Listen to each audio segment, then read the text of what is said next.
Zilele acestea am primit un comentariu foarte interesant la micul meu video shorts. Of, ce bătrân te mai crezi, dar cum se numește consola, habar n-ai și nu se numește casetă, ci dischetă. Ce a vrut să zică autorul? Așa că, haideți să vorbim despre o consolă de jocuri extrem de cunoscută românilor la începutul anilor 90. Nu neapărat pentru că și-au dorit-o, ci pentru că era ieftină, eficientă și cel mai important, cam singura opțiune accesibilă. Da, este vorba despre acea consolă pe care noi o numeam simplu joc pe televizor. Înainte să înceapă distracția, trebuia să sufli în caseta galbenă sau dischetă. Dacă aveai noroc, funcționa, dacă nu, sufla și mama și tata și frații și vecinul. Nu toți aveam bani de un Nintendo sau Sega. Dar asta nu a fost o problemă. Cineva s-a gândit să combine elemente din ambele și a rezultat Terminator 2 sau mai oficial Super Design Ending Man BS500AS. Acest model a avut multe nume diferite în funcție de regiune, dar la noi în România îi spuneam Terminator. Și ghiciți,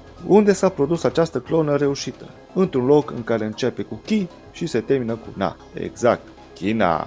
Specialiștii de acolo au reprodus hardware-ul console Nintendo Entertainment System, pe scurt NES, și i-au dat forma unui Sega Mega Drive din vasul lui. Glumesc.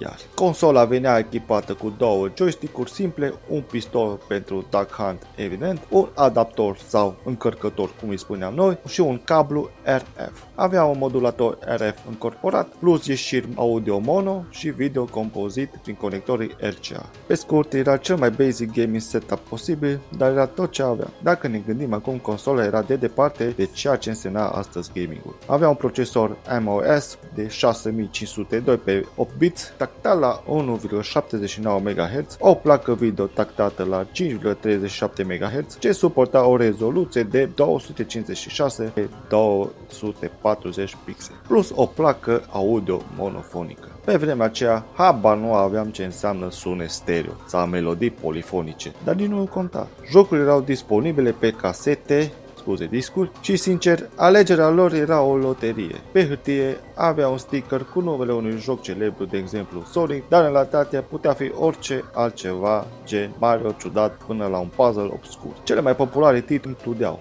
Super Mario Bros., Duck Hunt, Bomberman, Contra, Ice Climber, Tank, Dr. Mario, Mortal Kombat, Donkey Kong, Galaga, Wild Gunman, Adventure Island, Barbie.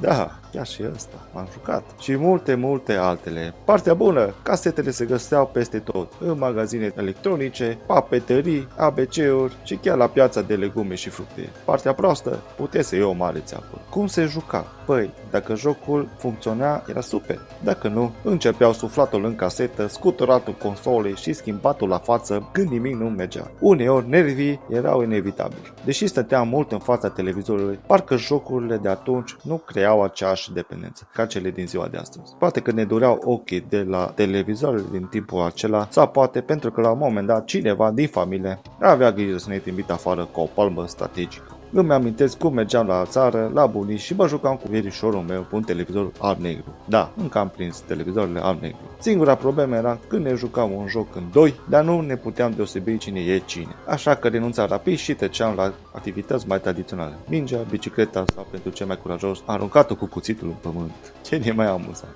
Primul meu joc pe televizor a fost Nintendo Super NES cu jocuri încorporate. Vă dați seama ce șoc a fost pentru mine când am fost nevoit să trec la Terminator 2. A fost ca și cum aș fi schimbat un smartphone cu un telefon cu butoane. Dar sincer, ne-am distrat.